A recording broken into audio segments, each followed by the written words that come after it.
আল্লাহ নবী নামাজ পড়ছেন, আবু দাউদ 755 নম্বর হাদিস কিতাবুস সালাতে আসছে। তখন আল্লাহ নবী দাঁড়িয়েছেন, আল্লাহু আকবার, বাম হাতে পরে ডান হাতটাকে বেঁধে তিনি নামাজ পড়ছেন।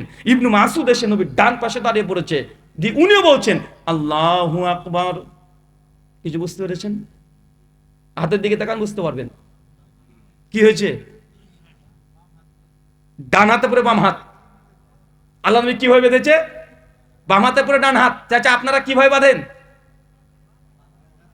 বাম হাতে পরে ডান হাত বাঁধি না আমরা? ইবনে মাসউদ কিভাবে বেঁধেছে? ডান হাতে পরে বাম হাত। আল্লাহ নবী নামাজরত অবস্থাতে, ওই অবস্থাতে যখন দেখছি ইবনে মাসউদ তো ভুল বেঁধে ফেলেছে, আল্লাহ নবীর সঙ্গে সাথে তার হাতটাকে এইভাবে তুলে এইভাবে নামাজরত অবস্থায় তিনি করে দিলেন।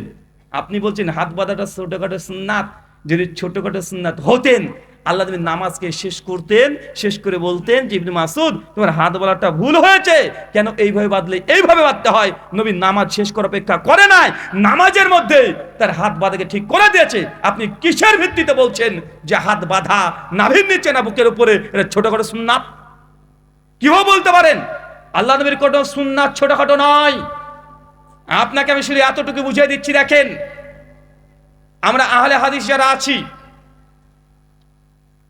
তাদের যদি বাচ্চা একটা ছেলেকে প্রশ্ন করেন যে ভাই আপনারা বুকের উপরে হাত বেঁধে কেন নামাজ পড়েন, আলাসরা উত্তর কি দেবে?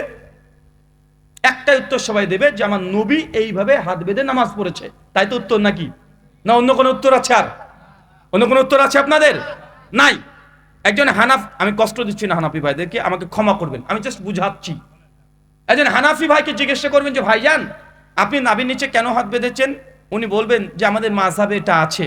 সাধারণ যারা আছে, যারা মাদ্রাসায় লেখাপড়া করেনি, তাদের উত্তর এটা যে আমাদের হানাফি মুযহাবে এরকম আছে, তাই আমরা নাভির নিচে আমরা হাত বাঁধি। আর তাদের আলেমদেরকে যদি জিজ্ঞাসা করেন, যারা মাদ্রাসায় পড়েছে, দাওরা দিয়েছে, মুহাদ্দিস ফুকাহ হয়ে গেছে, তাদেরকে বলবেন যে ভাই আপনার নাভির নিচে কেন হাত বাঁধছেন? ওরা বলবে যে ইমাম আবু হানিফা রাহিমাহুল্লাহ তিনি আমাদের ইস্তেহাদ করে এই ফতোয়া দিয়েছেন, তাই আমাদের হানাফি মাযহাব অনুসারে আমরা নাভির নিচে হাত বাঁধি। উত্তরের মধ্যে পার্থক্য বুঝতে পেরেছেন? আহলে হাদিসরা বলবে, একটা বাচ্চা ছেলেও বলবে আমার নবী তিনি বুকের উপরে হাত বেঁধেছেন, আমরা বাঁধি। তারা বলবে মানে ইমাম আবু হানিফা নাভির নিচে হাত বাঁধতে বলেছে, তাই বাঁধি। তো তুমি কার আনুগত্য করলে? তুমি কার অনুসরণ করলে? আল্লাহ তা বলছে যে নবীর অনুসরণ করবে, আর নবীন তিনি নবীর সঙ্গে জান্নাতে থাকবে। আপনি পৃথিবীতে যার আনুগত্য করবেন, যার অনুসরণ করবেন, জান্নাতে আপনি তার সঙ্গে থাকবেন। আপনি যদি ইমাম আবু হানিফার আনুগত্য অনুসরণ করেন, জান্নাতে আপনি ইমাম আবু হানিফার সঙ্গে থাকবেন। কিন্তু আহলে হাদিস আমরা নবীর আনুগত্য অনুসরণ করছি, জান্নাতে কার সঙ্গে থাকবো? আর একটু ভালোভাবে বুঝিয়ে দিই মাসালাটা, আকীদাকে বুঝতে হবে।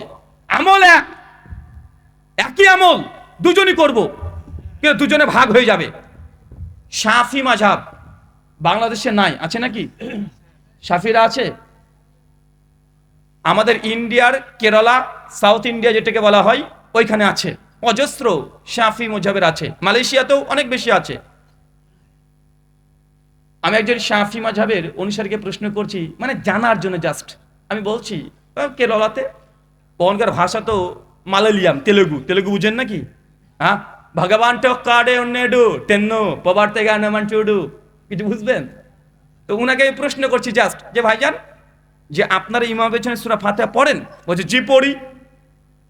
আপনাদেরকে দেখলাম জোরে আমিন বলতে নামাজে, ওরা শাফি মাযহাবের, হানাফি না, শাফি মাযহাবের, তো জোরে আমিন বলেন? জি বলি। আমি প্রশ্ন করলাম কেন বলেন, কেন ফাতিহা পড়েন ইমাম পেছনে? হানাফিরা তো পড়ে না, আপনারা পড়েন কেন? উনি তখন বলছেন যে আমাদের ইমাম শাফির মাযহাবে ইমাম পেছনে ফাতিহা পড়াটা ওয়াজিব, না পড়লে নামাজ হবে না, জোরে আমিন বলতে হবে, আমাদের ইমাম শাফি রাহিমাহুল্লাহ বলেছেন। তার মানে বুঝতে পারলাম শাফি মাযহাব অনুযায়ী ইমাম পেছনে ফাতিহা পড়াও লাগবে, জোরে আমিন বলাও লাগবে। কথা কি বুঝতে পারছেন?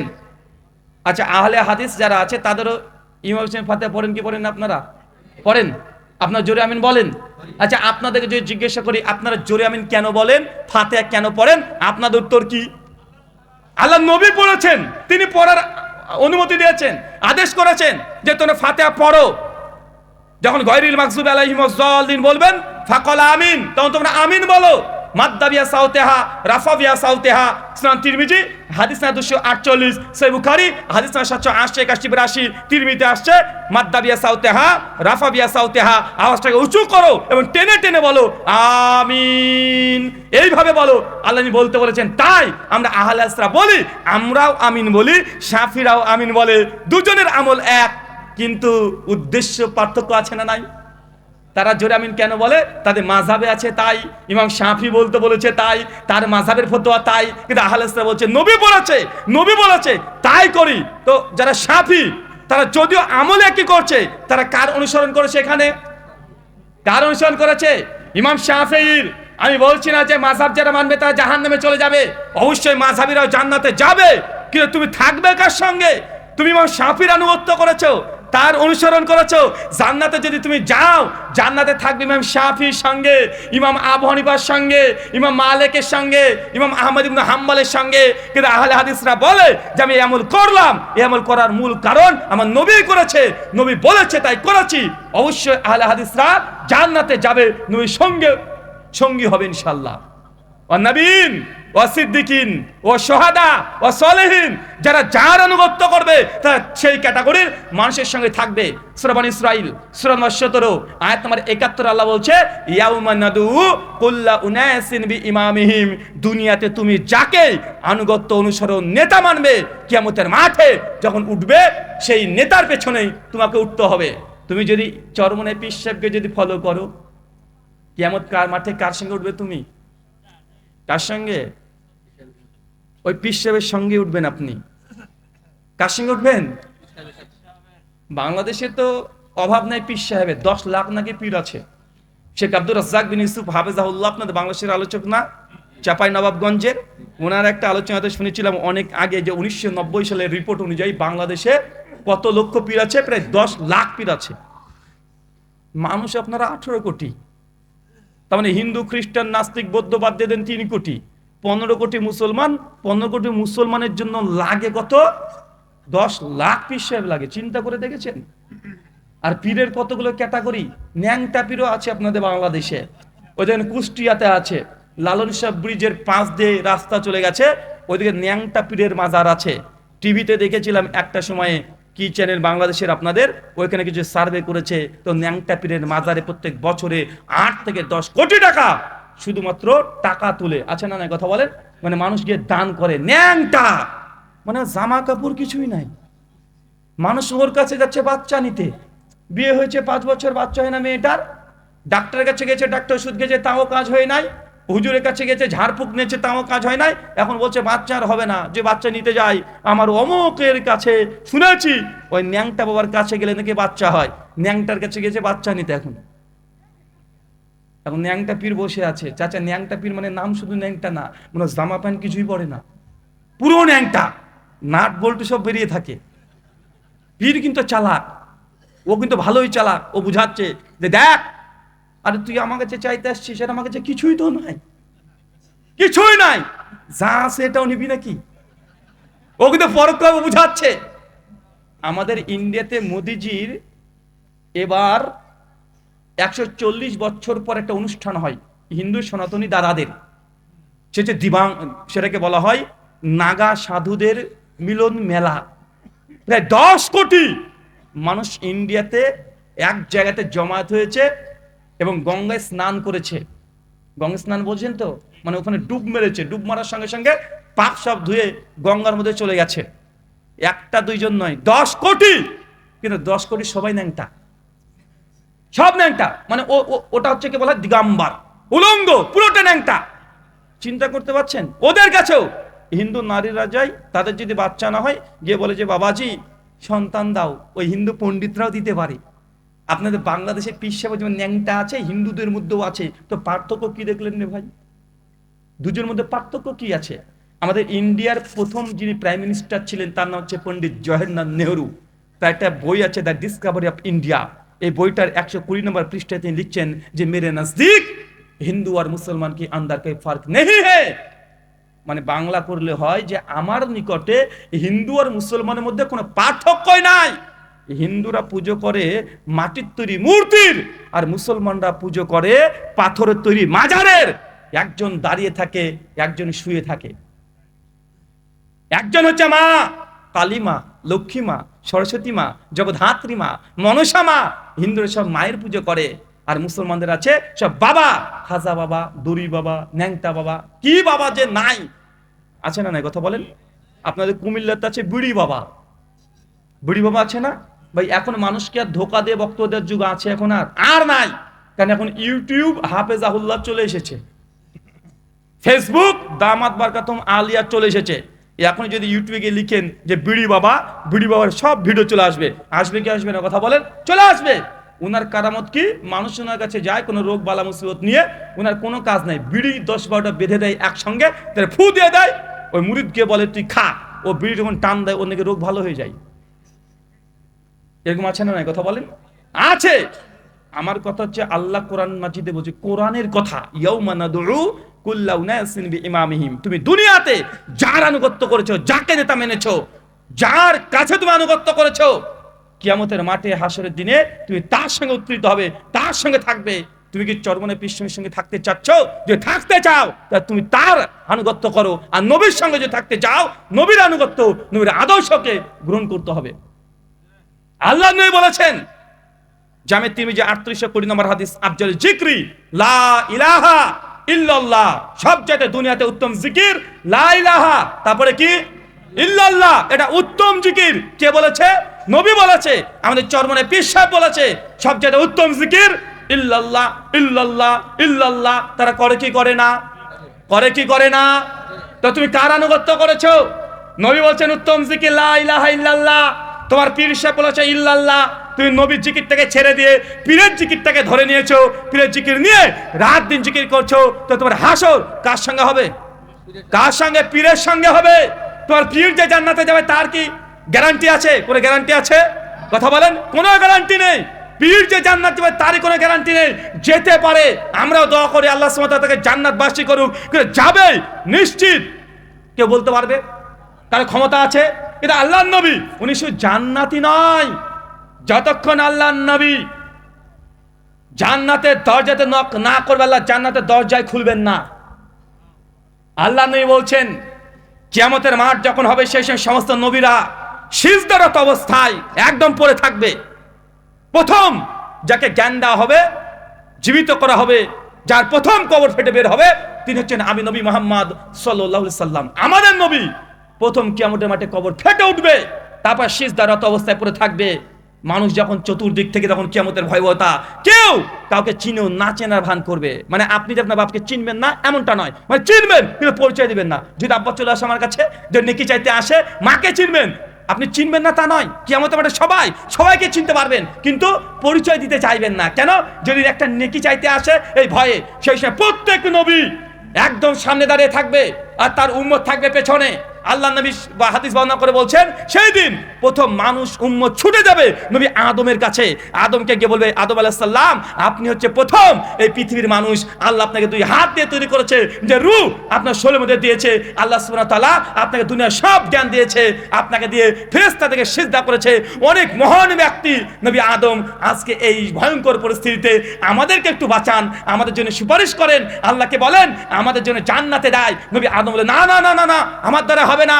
রাত্রি আজকে আমার কি হয়, আমি এই কাজ করতে পারবো না। আল্লাহ আমাকে আদেশ করেছিল ওই গাছের কাছে যাবে না, আমি চলে গিয়েছিলাম। আজকে আমি যে কি জবাব দিই?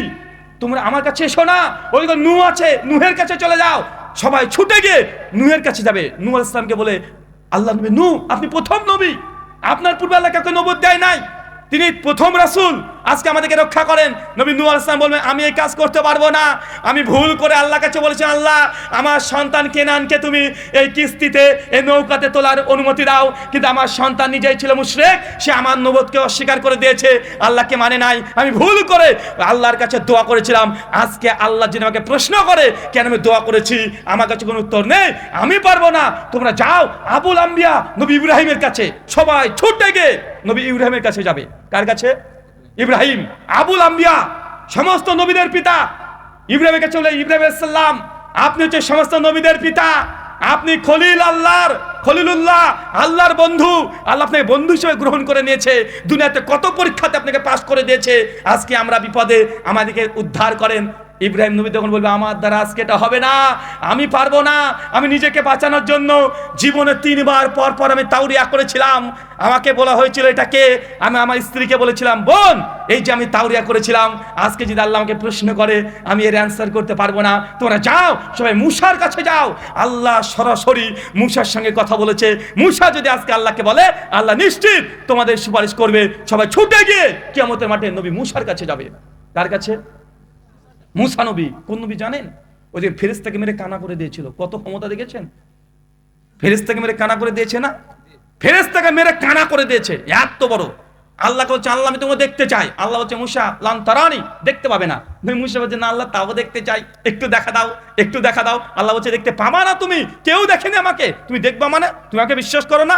মূসা নবী বলছে আল্লাহ আমি তোমাকে বিশ্বাস করি, কিন্তু আরো যেন ঈমানটা মজবুত হয় এই জন্য দেখতে চাই। আল্লাহ সূরা আরাফের 143 নম্বর আয়াত নাজিল করে বলছেন মূসা লান তারানি, তারপরে তুমি আমাকে দেখতে পাবে না। সবাই মূসার কাছে ছুটে যাবে, বলে মূসা আলাইহিস সালাম আল্লাহ আপনার সাথে ডাইরেক্ট কথা বলেছে, ডাইরেক্ট আপনাকে তাওরাত দিয়েছে।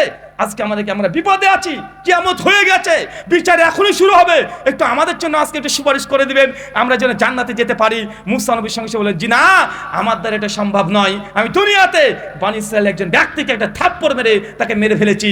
আল্লাহ যদি মৃত্যুর কথা যদি আমাকে জিজ্ঞাসা করে আমি কি জবাব দিব? আমার দ্বারা আজকে হবে না। তোরা যাও নবী ঈসার কাছে। কার কাছে? ঈসা নবী। সবাই ছুটে চলে যাবে ঈসা নবীর কাছে, যে প্রশংসা করবে আপনি এমন একজন নবী, আপনার মতো দুনিয়াতে কোনো মানুষই নাই, বাপ ছাড়া আপনাকে জন্ম দিয়েছে। আল্লাহ আপনাকে এমন মুজিজা দিয়েছিল যে আপনি মৃতকে জীবিত করে দিতে পারতেন, আপনি অন্ধ মানুষকে হাত দিলে তার চোখ ফিরে পেয়ে যেতেন। আজকে আমাদেরকে রক্ষা করেন, আমাদেরকে বাঁচান। নবী ঈসা বলবে জি না, আমার দ্বারা এটা সম্ভব নয়, আমিও এটা পারবো না। অনেক কিছু ওজোর পেশ করে বলবে তোমরা যাও শেষ নবী মুহাম্মদ সাল্লাল্লাহু আলাইহি ওয়াসাল্লামের কাছে।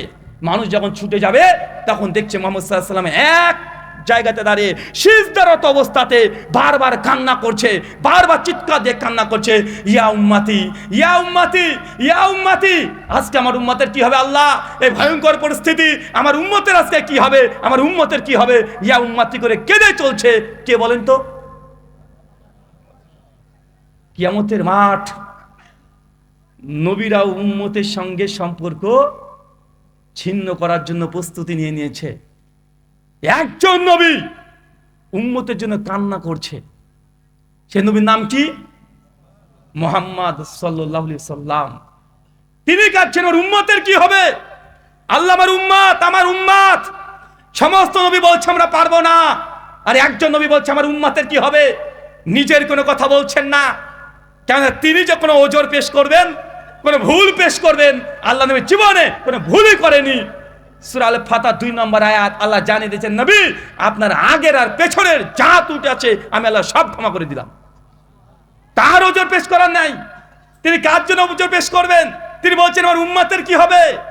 যে উম্মত আমাকে না দেখে বিশ্বাস করেছে, আমার কণ্ঠ না শুনে আমাকে বিশ্বাস করেছে, আমার ভাষা বুঝে নাই তারপরে আমাকে আনুগত্য অনুসরণ করেছে, আমার উম্মত দাড়ি রাখার জন্য জঙ্গি শব্দ শুনেছে, আমার উম্মত শুধু মাদ্রাসায় পড়াশোনা করেছে এই জন্য জঙ্গি সন্ত্রাসীর আতরঘর, মাদ্রাসাকে জঙ্গির ঘর বলা হয়েছে। আমার উম্মত না দেখে বিশ্বাস করেছে। আমার উম্মত যদি আমাকে এত ভালোবাসতে পারে, ইয়া উম্মতি, আল্লাহ আমার উম্মতের কি হবে? আমার উম্মতকে তুমি ক্ষমা করো। আল্লাহ চলে আসবেন, এসে বলবেন যে মুহাম্মদ মাথা তুলো, মাথা তুলো। তুমি কি চাইবে আজকে? তুমি তোমার সুপারিশ যা চাইবে তোমাকে আজকে তাই দেওয়া হবে। আল্লাহ নবী ডাইরেক্ট বলবেন যে আমি তোমার সিজদারত অবস্থায় পড়ে থাকবো, আল্লাহ প্রশংসা করব। যে প্রশংসার বাক্যগুলো আল্লাহ এখনো শেখায়নি, কিয়ামতের মাঠে আল্লাহ শিখিয়ে দিবেন আমাকে। আমি সেই বাক্যগুলো দিয়ে আল্লাহর প্রশংসা হাম আমি করতে থাকবো। আমি উঠে সে বলবো আল্লাহ আজকে আমার উম্মত, আজকে আমার উম্মত। কোন উম্মত? 5 ওয়াক্ত নামাজ পড়ে তারা না, যারা 10 বার হজ করেছে তাদের জন্য না, যারা বেশি বেশি রোজা করছে তাদের জন্য না, যারা গুনাহগার পাপিষ্ঠ বান্দা উম্মতে যারা গুনাহ করেছে, পাপ করেছে, জেনা করেছে, সুদ খেয়েছে, ব্যভিচার করেছে, আপনাদের মতো আমাদের মতো পাপিষ্ঠ বান্দার জন্য নবী প্রথম মাথা তুলে উঠে বলবে যে আল্লাহ আমার গুনাহগার উম্মত যারা আছে আজকে আমার সুপারিশ তুমি কবুল করো। আল্লাহ আল্লাহ অনুমতি দেবে, সঙ্গে সঙ্গে আল্লাহ নবী জাহান্নামে যাবে। আর আল্লাহ সুবহানাহু ওয়া তাআলা কাকে কাকে জান্নাতে সেটা জানিয়ে দিবে। নবী জাহান্নাম থেকে যে উম্মতকে নিয়ে সঙ্গে সঙ্গে আবার তিনি জান্নাতে নিয়ে চলে আসবেন। একবার নয়, দুইবার নয়, তিনবার আল্লাহ নবী জাহান্নামে যাবেন, তার উম্মতকে তুলে তুলে নিয়ে চলে আসবেন। সহিহ বুখারী হাদিস নাম্বার ৭৪৫০, বুখারীর হাদিস। এটা চিন্তা করতে পারছেন বুখারী মানে কি? শেখ আব্দুর রাজ্জাক বিন ইউসুফ বলেন, বুখারী মানে আম গাছে জাম ধরতে পারে ধরে না, অমাবস্যার রাতে চাঁদ উঠতে পারে ওঠে না, শৈল ছিদ্র দিয়ে ফাল ঢুকে যেতে পারে ঢুকে না। কিন্তু বুখারী মানে এর মধ্যে একটা ছিদ্র ঢোকানো সম্ভব নয়। আমরা হচ্ছে সেই নবীর উম্মত। কোন নবীর উম্মত? এই নবীর। চিন্তা করতে পারছেন? অনেক ফজিলত আছে।